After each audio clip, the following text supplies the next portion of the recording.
আব্বা কি কস ওই টিয়া দেও।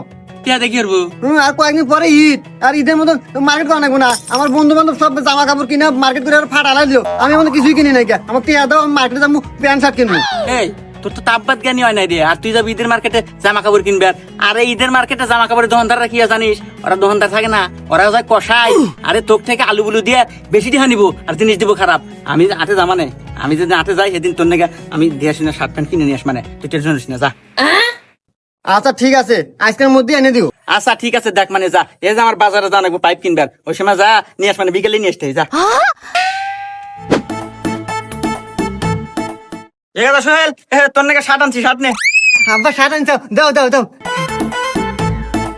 হ্যাঁ নিয়ে আসলাম। তুই এক কাজ কর, তুই যা ভিতরে জানলা পরে আয়, দেখি কেবা মানাইলো, আর লগা সাইজ ছোট বড় হয়েছে কিনা এটাও দেখা যাবে না। আচ্ছা আব্বা, আমি পরে আসতেছি।